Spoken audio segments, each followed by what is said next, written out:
Assalamualaikum warahmatullahi wabarakatuh.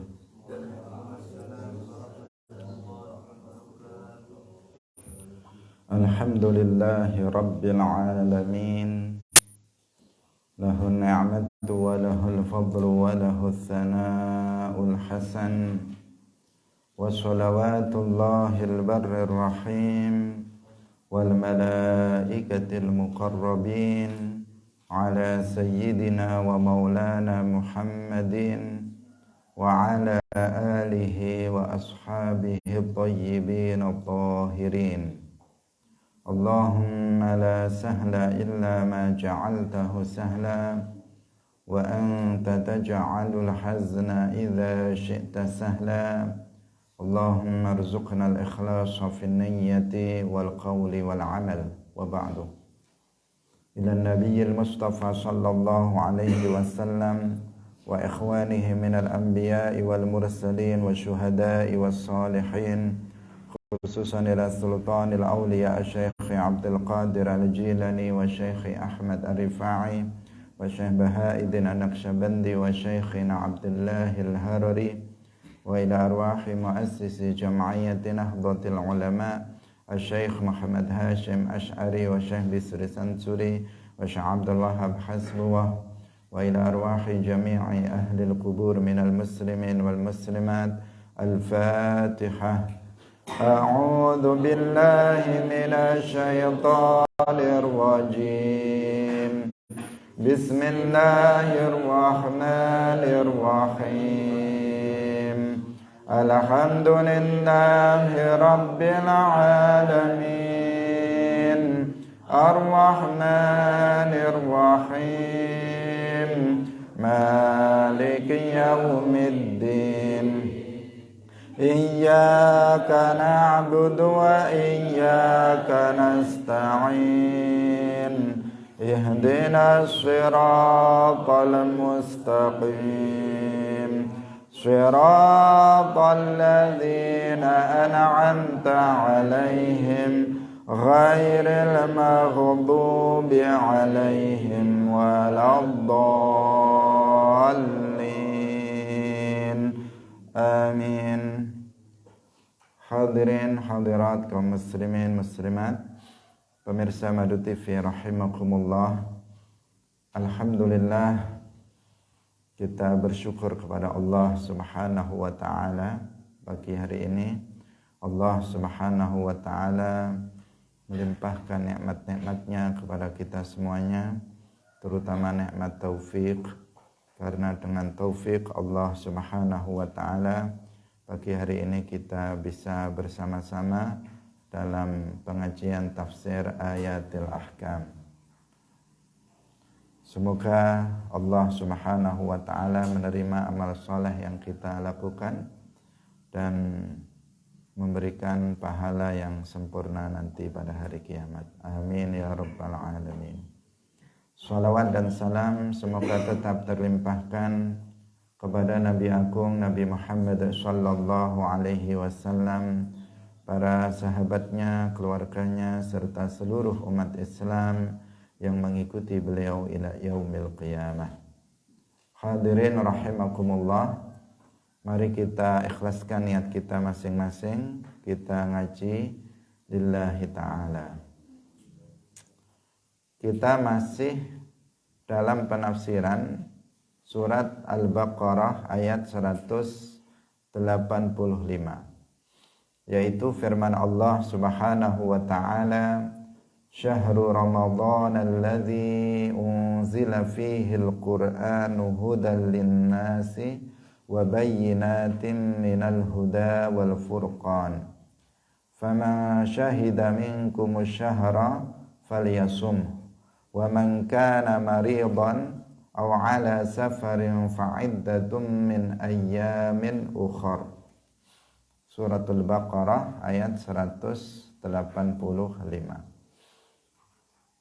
Dalam pertemuan sebelumnya kita membaca tafsir An-Nasafi tentang ayat ini. Hari ini kita akan membaca tafsir Al-Khazin. Qala al-Khazinu fi tafsirihi Qauluhu azza wa jalla, faman syahida minkumus syahra falyasumhu. Ay faman kana hadiran muqiman ghaira musafirin fa adrakahu asy-syahr falyasumhu wasyuhudu al-huduru.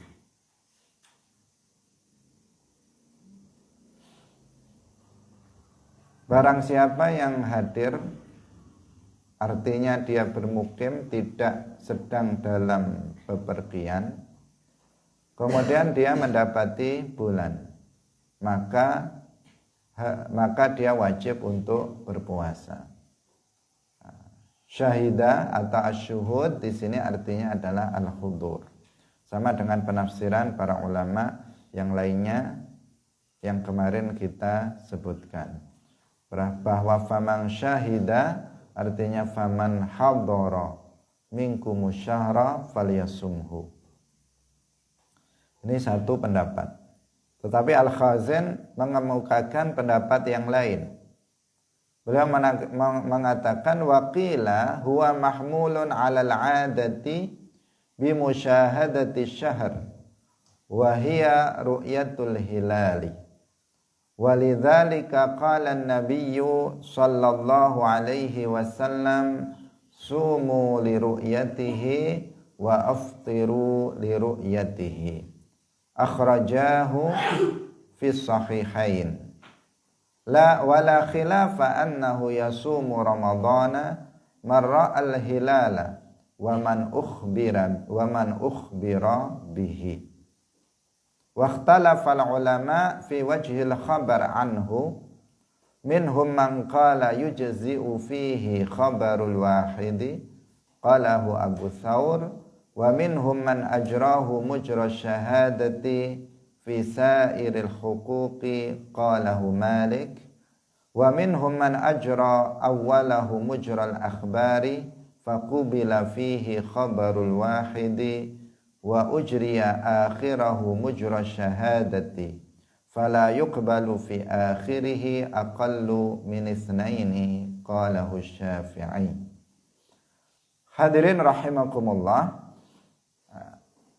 sebagian ulama ada yang mengatakan bahwa ayat ini itu dipahami dengan syahidah syahr itu dengan musyahadatus syahr. Yang dimaksud dengan musyahadatus syahr, menyaksikan bulan, itu adalah ru'yatul hilal. Ya, jadi faman syahida minkumus syahra falyasumhu. Barang siapa yang melihat hilal bulan Ramadan di antara kalian, maka hendaknya kalian berpuasa. Hendaknya dia berpuasa. Artinya wajib dia untuk berpuasa apabila dia melihat hilal. Ini karena penentuan awal bulan Ramadan itu memang disepakati oleh seluruh mazhab, baik itu Hanafi, Maliki, Syafi'i, Hambali, dengan ru'yatul hilal, dengan melihat hilal. Itu tata cara dalam menentukan awal Ramadan, juga awal-awal bulan Hijriyah lainnya. Karena berdasarkan pada hadis yang sahih yang diriwayatkan oleh Al-Imam Al-Bukhari, Al-Imam Muslim dan lainnya, bahwa Rasulullah sallallahu alaihi wasallam bersabda, sumu li ru'yatihi wa aftiru li ru'yatihi. Berpuasalah kalian karena melihat hilal, dan berbukalah, artinya berhari rayalah kalian karena melihat hilal. Dalam lanjutan hadis, fa in humma alaikum fa akmilu iddata sya'bana 30 yauman. Apabila tertutup mendung atas kalian sehingga tidak bisa melihat hilal, maka sempurnakanlah bilangan bulan Sya'ban menjadi 30 hari. Hadirin rahimakumullah.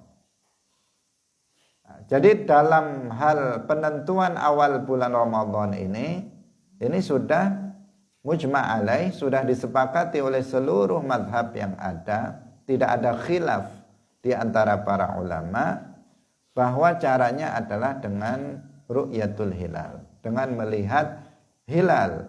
Hilal itu adalah bulan sabit atau bulan tanggal 1. Jadi pada tanggal 29 Sya'ban perlu kita ketahui sebelumnya bahwa bulan-bulan Hijriyah, Muharram, Safar dan seterusnya termasuk Ramadan, Syawal, itu bilangan harinya antara 29 hari atau 30 hari. Berbeda dengan bulan-bulan di kalender umum atau Rumiyah. Ada yang 28 hari kayak Februari. Ada yang 30 hari. Ada yang 31 hari. Itu untuk kalender Rumiyah atau kalender umum. Sedangkan kalender Hijriyah, bilangan hari dalam satu bulan itu hanya di antara 2. Kalau tidak 29 maka 30. Hanya itu saja, tidak ada yang lebih dari 30. Maka pada tanggal 29 Sya'ban, di saat tenggelamnya matahari, berarti menjelang malam 30 Sya'ban, jika besok memang masih 30 Sya'ban. Artinya kita ini malam 29 di waktu maghrib, di saat tenggelamnya matahari. Umat Islam melakukan muraqabatul hilal. Umat Islam melakukan muraqabatul hilal, yaitu mengintai bulan tanggal 1. Melihat ke arah ufuk barat, mengintai terlihat apa tidak bulan tanggal 1. Bulan di sini yang dimaksud adalah benda bulannya, ya, benda bulannya. Terlihat enggak bulan tanggal 1 yang bentuknya seperti sabit, seperti arit itu, terlihat enggak bulannya? Apabila, dan melihatnya dengan mata telanjang, tidak menggunakan alat. Apabila ada di antara umat Islam laki-laki yang adil bisa melihat hilal pada malam itu, maka berarti besok itu bulan Ramadan. Berarti bilangan bulan Sya'ban itu hanya 29 hari. Dan besok sudah masuk tanggal 1 Ramadan.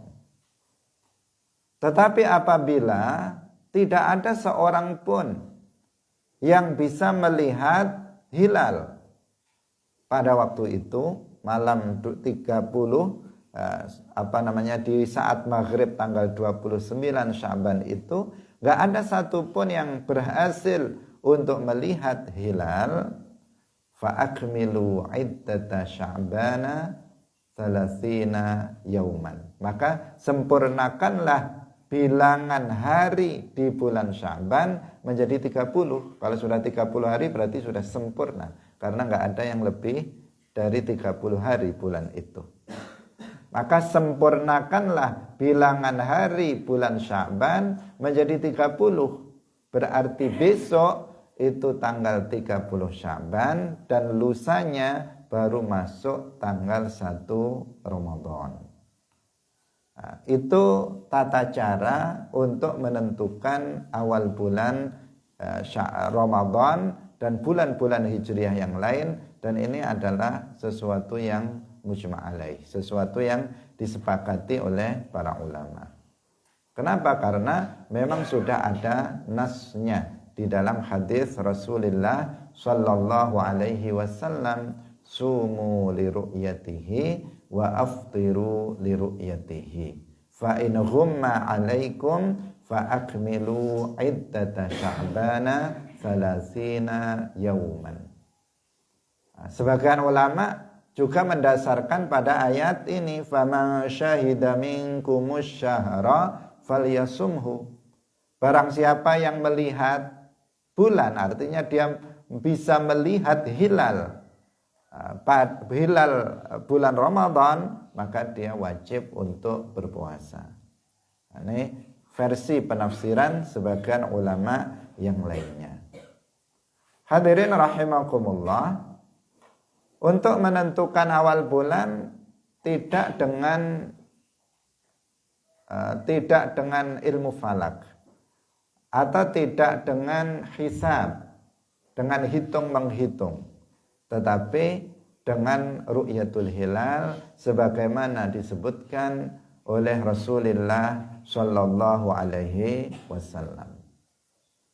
Ini patut untuk diwaspadai pendapat sebagian orang yang menyalahi ijma', yang mereka menentukan awal bulan Ramadan berdasarkan hisab atau berdasarkan hitung menghitung ilmu falak. Dan ini tidak benar, karena menyalahi hadis Rasulullah sallallahu alaihi wasallam. Sehingga mereka biasanya menentukan awal Ramadan dan awal Syawal itu jauh hari sebelumnya. Bahkan setahun sebelumnya sudah ditentukan Ramadan tahun depan akan jatuh pada tanggal sekian hari ini. Ada sebagian yang seperti itu. Sebulan sebelumnya sudah diumumkan, seminggu sebelumnya sudah diumumkan, berdasarkan hisab. Ini tidak bisa dijadikan sebagai acuan, pedoman di dalam menentukan awal bulan. Kapan awal bulan Ramadan itu hanya bisa diumumkan setelah malam tanggal 30 itu, 29 masuk 30 itu baru bisa diumumkan apakah besok itu Ramadan atau tidak. Karena ketentuan kepastian masuknya awal bulan ditentukan oleh keberhasilan ru'yatul hilal pada saat itu. Apabila pada waktu itu, pada malam itu, di saat maghrib tanggal 29 tersebut berhasil hilal untuk dilihat, maka besok adalah Ramadan. Apabila tidak berhasil untuk dilihat, maka besok lusanya itu yang Ramadan. Besoknya itu masih tanggal 30 Sya'ban. Demikian juga untuk bulan Syawal juga sama. Tanggal 29 Ramadan, di saat maghrib umat Islam melakukan muraqabatul hilal. Apabila hilal terlihat, maka besok Syawal. Apabila hilal tidak terlihat, gak ada seorang pun yang melihatnya, maka berarti besok lusa itu Syawal, dan besok tanggal 30 Ramadan. Hadirin rahimakumullah. Begitu sangat sederhana dan mudah dalam menentukan awal Ramadan. Yang penting kita punya mata,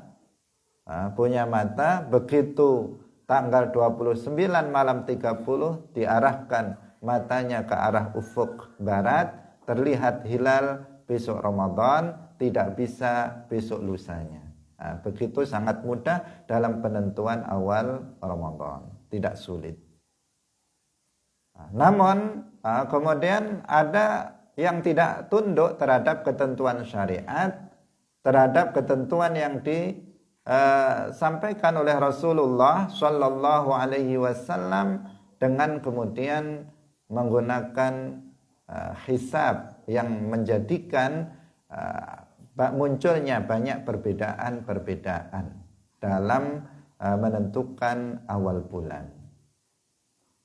Karena namanya hitungan bisa terjadi kesalahan dalam penghitungan. Namanya penghitungan itu juga didasarkan kepada alat yang digunakan, juga berdasarkan rumus yang digunakan. Juga perlu update terhadap rumus-rumus yang digunakan karena perubahan atau berjalannya waktu itu menuntut adanya perubahan rumus dalam dalam hisab.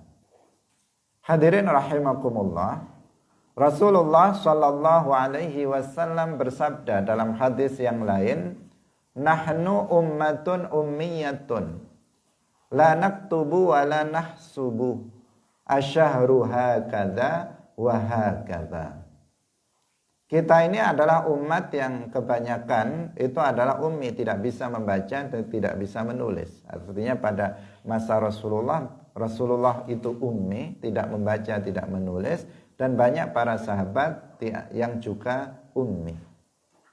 Kita tidak menulis dan kita tidak menghitung. Bulan itu hakadha wa hakadha, 29 atau 30 hari. Itu penjelasan dari Rasulullah Shallallahu Alaihi Wasallam. Apakah pada masa Rasulullah nggak ada ilmu hisab? Ada. Ilmu hisab itu bukan ilmu baru. Ilmu falak bukan ilmu baru. Ilmu yang sudah kuno sekali. Ilmu hisab, ilmu falak sudah ada sejak zaman Nabi Idris alaihissalam. Nabi Adam, Nabi Sis, Nabi Idris. Sudah ada ilmu hisab, ilmu perbintangan, ilmu falak sudah ada. Dan begitu seterusnya, ilmu falak ini berkembang sampai dengan masa sekarang. Di masa Rasulullah, ilmu hisab juga sudah ada. Meskipun ilmu hisab ada pada masa Rasulullah, tetapi Rasulullah tidak menggunakan ilmu hisab untuk menentukan awal bulan.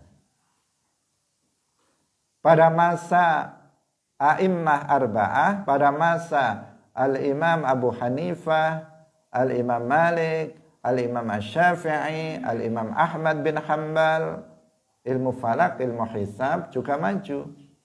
Tetapi mereka tidak menggunakan ilmu ini untuk menentukan awal bulan. Mereka tetap tunduk kepada hadis Rasulullah Sallallahu Alaihi Wasallam, sumu li ru'yatihi wa aftiru li ru'yatihi. Fa in ghumma alaikum fa akmilu iddata Sya'bana 30 yauman. Ada sebagian orang yang kemudian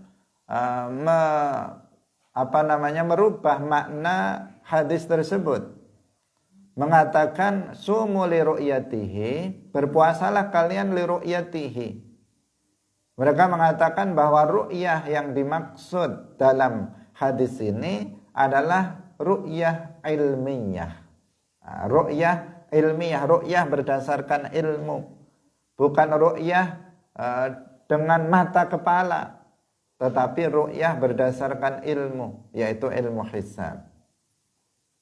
Membantahnya sangat mudah sekali, yaitu lanjutan dari hadis tersebut, di mana Rasulullah Sallallahu Alaihi Wasallam bersabda, fa in ghumma alaikum fa akmilu iddata Sya'bana 30 yauman. Apabila tertutup mendung atas kalian, maka sempurnakanlah bilangan bulan Sya'ban menjadi 30 hari. Pertanyaannya, apabila ru'yahnya itu bukan dengan mata, tetapi ru'yah dengan ilmu pengetahuan, dengan hisab, apakah bisa tertutup oleh mendung? Apakah ru'yah hitung-hitungan itu bisa tertutup oleh mendung? Ya nggak bisa. Tetapi kenapa Rasulullah mengatakan apabila tertutup mendung atas kalian sehingga kalian nggak bisa melakukan ru'yatul hilal, maka sempurnakanlah bilangan Sya'ban menjadi 30 hari. Yang tertutup oleh mendung itu apa? Pandangan mata. Pandangan mata, bukan pandangan ilmu pengetahuan. Meskipun mendung, bisa nggak menghitung? Ya tetap bisa. Jadi ini dalil fa in ghumma alaikum fa akmilu iddata sya'bana 30 yauman. Ini adalah dalil bahwasanya yang dimaksud dengan ru'yat di situ adalah ru'yatul hilal dengan mata. Hadirin yang dirahmati oleh Allah Subhanahu wa taala. Bagi seseorang yang dia langsung bisa melihat hilal, langsung dia melihat hilal, maka wajib bagi dia untuk berpuasa besok. Siapapun dia. Apakah dia laki-laki, apakah dia perempuan, apakah dia misalnya hamba sahaya, kalau dia melihat hilal dengan mata kepalanya sendiri, maka dia wajib untuk berpuasa besoknya. Karena besok berarti sudah masuk tanggal 1 Ramadan. Tetapi bagi mereka yang tidak bisa melihat secara langsung, kita nggak bisa melihat secara langsung karena kita tidak berusaha untuk melihatnya, atau kita sudah berusaha untuk melihatnya, tetapi kita tidak bisa untuk melihatnya. Bagaimana? Kita jika ada seorang laki-laki muslim yang adil itu artinya dia orang yang taat, orang yang menjalankan secara zahir, dia orang yang menjalankan kewajiban dan meninggalkan hal yang diharamkan, yang bertakwa secara zahir, bukan secara batin. Secara zahir dia melaksanakan sholat 5 waktu, puasa Ramadan, dia tidak mencuri, dia tidak berzina, dia tidak minum khamar, dia tidak berjudi. Secara zahir dia laki-laki yang adil. Kemudian dia menyampaikan kepada kita bahwa dia telah melihat hilal. Dia menyampaikan, memberitahukan, memberikan informasi kepada kita bahwa dia telah melihat hilal. Maka kita di sini juga ikut untuk wajib untuk berpuasa pada besok hari. Nah, di sini biasanya kalau di negara kita sudah dibentuk tim muraqabatul hilal oleh pemerintah, Kementerian Agama, dibentuk tim di titik-titik tertentu, di tempat-tempat tertentu untuk melakukan muraqabatul hilal. Ketika ada seseorang yang telah mengaku melihat hilal, kemudian mereka disumpah bahwa betul mereka telah melihat hilal, kemudian berdasarkan ini pemerintah menetapkan awal bulan Ramadan atau awal bulan Syawal. Maka kita mengikuti berita yang telah disampaikan dari seseorang Muslim yang adil yang telah melihat hilal. Hadirin yang dirahmati oleh Allah Subhanahu wa ta'ala. Tapi kalau yang datang mengaku melihat hilal itu seorang perempuan, bukan laki-laki, atau anak kecil, dia mengaku melihat hilal, maka bagi perempuan itu wajib untuk berpuasa besok. Tetapi persaksian seorang perempuan tidak bisa dijadikan sebagai dasar untuk menentukan awal bulan oleh pemerintah. Demikian juga persaksian anak kecil tidak bisa dijadikan sebagai pedoman untuk menentukan awal bulan Ramadan atau awal bulan Hijriyah lainnya. Sehingga seandainya tanggal 29 malam 30 tadi ketika muraqabatul hilal, misalnya nggak ada satu laki-laki pun Muslim yang adil yang berhasil melihat hilal, tapi ada satu perempuan mengatakan saya telah melihatnya. Nah, maka di sini hari besok disebut sebagai Yaumus Syakki. Yaumus Syakki, hari syak yang tidak boleh bagi seseorang untuk berpuasa pada hari besok, karena disebut sebagai Yaumus Syak. Kenapa disebut Yaumus Syak? Karena nggak ada yang mengaku melihat hilal kecuali orang yang persaksiannya tidak diterima, yaitu perempuan atau misalnya anak-anak. Hadirin yang dirahmati oleh Allah Subhanahu wa taala. Apakah ilmu hisab atau ilmu falak itu tidak berguna? Jawabannya berguna. Karena itu ilmu ini juga dipelajari di pondok pesantren, juga dipelajari. Tetapi dia bukan untuk menentukan awal bulan. Dalam hal hal penentuan awal bulan Ramadan atau awal bulan Syawal atau awal bulan Hijriah lainnya, ilmu hisab berfungsi sebagai pembantu. Berfungsi untuk membantu dalam pelaksanaan muraqabatul hilal. Karena dalam ilmu falak, berdasarkan hitung-hitungan itu nanti akan diketahui jam berapa, detik berapa dia akan terlihat, di sebelah mana hilal itu akan terbit, akan muncul, itu bisa diperkirakan. Bukan ditentukan, tetapi bisa diperkirakan. Sehingga ketika seseorang melakukan muraqabatul hilal, dia bisa fokus pada waktu dan tempat yang tepat. Jangan sampai nanti nggak tahu dia kapan tenggelamnya matahari, misalnya nggak tahu. Masih terlalu siang atau sudah lewat jamnya, dia baru tengok-tengok, ya nggak akan ketemu, dia nggak akan bisa melihat hilal. Atau misalnya hilalnya ada di ufuk barat agak ke utara, dia melihatnya ke arah selatan, di barat ke selatan, ya nggak akan bisa melihatnya. Hilalnya ada di sebelah selatan, misalnya di ufuk barat di sebelah selatan, dia fokus ke utara, ya nggak akan dia bisa melihatnya. Makanya ilmu falak, ilmu hisab tetap diperlukan dalam rangka untuk membantu pelaksanaan muraqabatul hilal. Tetapi penentunya adalah dalam muraqabah ini, apakah ada yang melihat hilal bulan Ramadan atau tidak. Hadirin yang dirahmati oleh Allah Subhanahu wa taala. Jadi sebagian ulama ada yang memaknai faman syahida minkum syahra falyasumhu, dimaknai barang siapa yang melihat hilal bulan Ramadan maka dia wajib untuk berpuasa.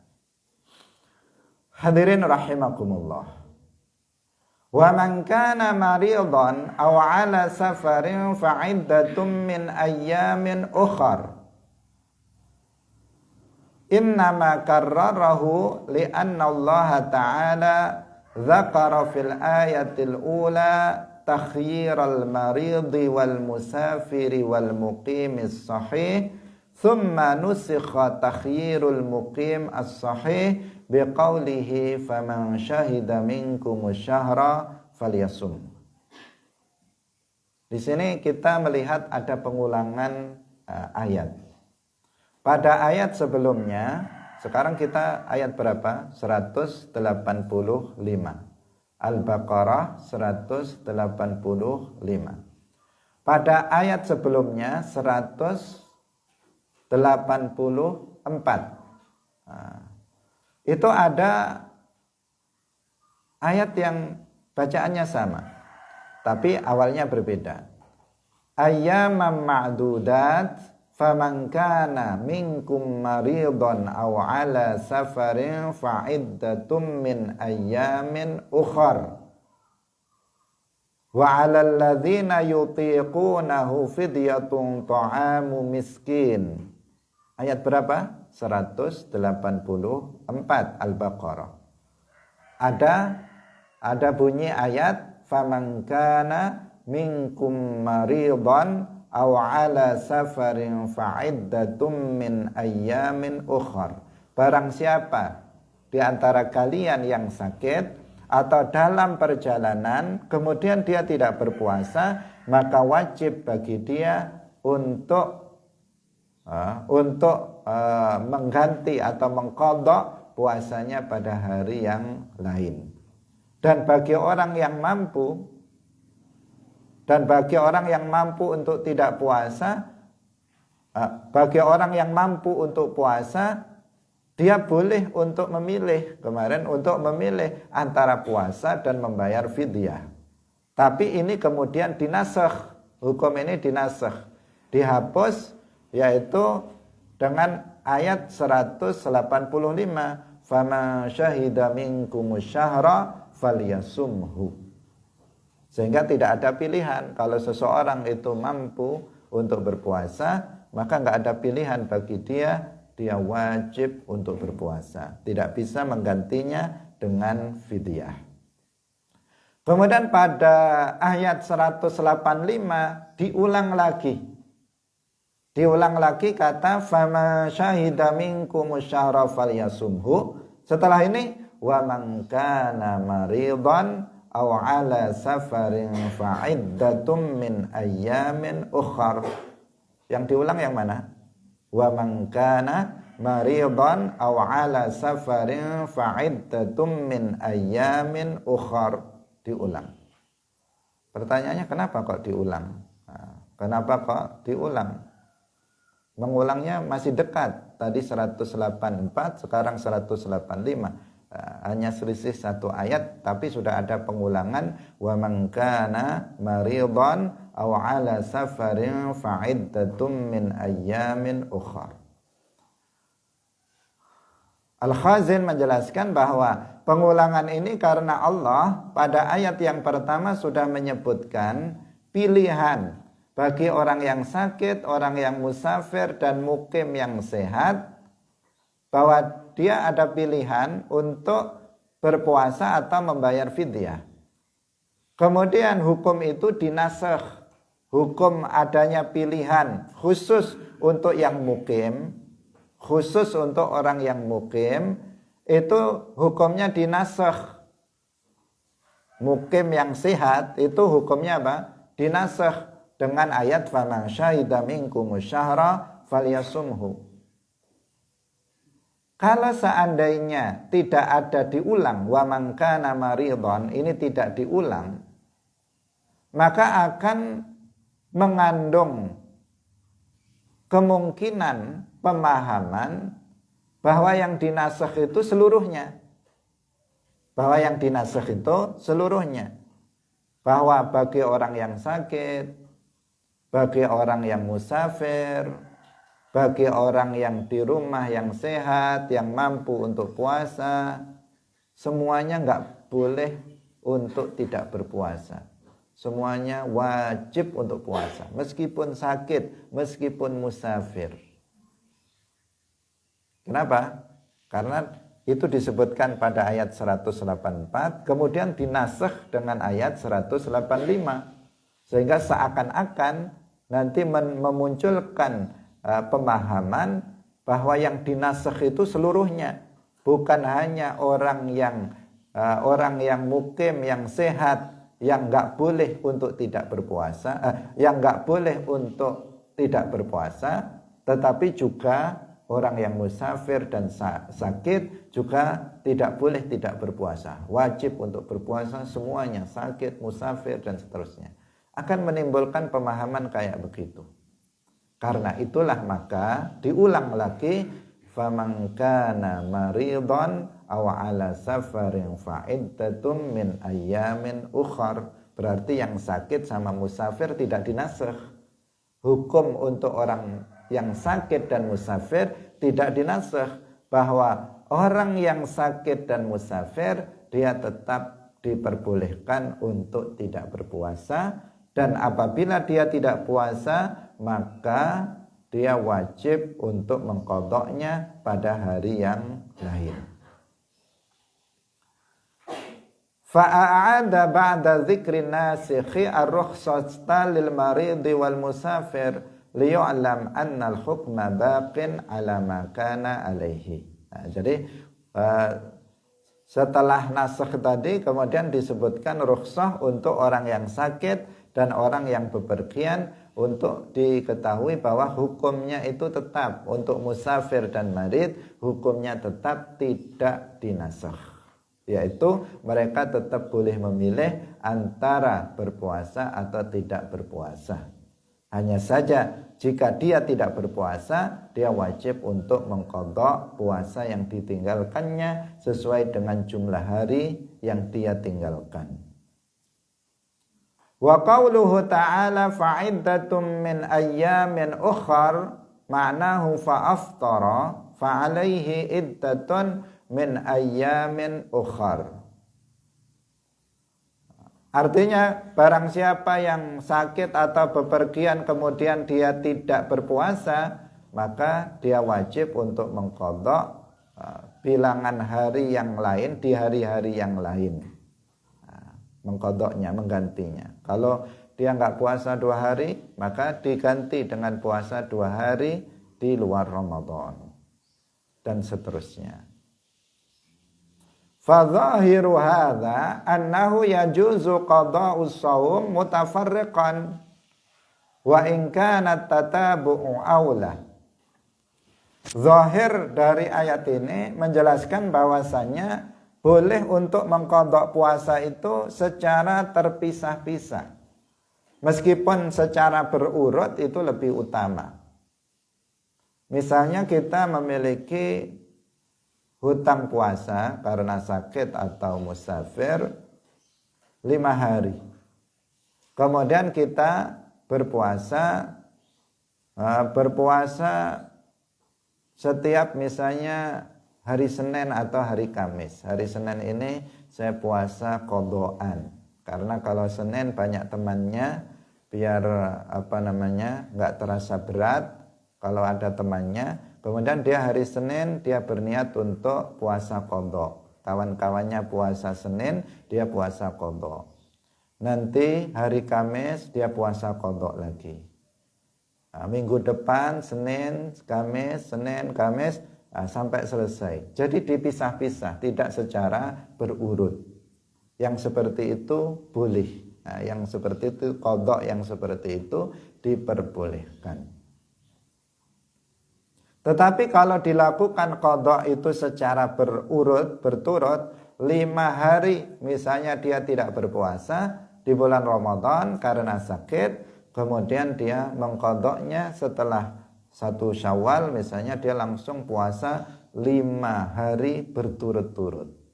Langsung mulai Senin, Selasa, Rabu, Kamis, Jumat dia puasa terus qadhaan. Maka yang seperti itu aula, itu yang lebih utama dalam mengqadha puasa. Itu dipahami dari zahir ayat tersebut, karena tidak ada penentuan harus berurut dalam mengqadha puasanya. Satu. Wa fihi, yang kedua, wa fihi aidan wujubul qadha min ghairi ta'yinin li zamanil qada'i fayadullu ala jawazi tarakhi fil qada'i. Dalam ayat ini juga terdapat petunjuk tentang wajibnya qadha tanpa menentukan masa qadhanya. Sehingga artinya akan dikatakan fa'iddatum min ayyamin ukhar, pada hari-hari yang lain. Tidak ditentukan hari itu kapan. Itu tidak ditentukan. Tidak ditentukan dia harus Syawal, setelah satu Syawal. Tidak ditentukan dia harus Dzulqa'dah, Dzulhijjah.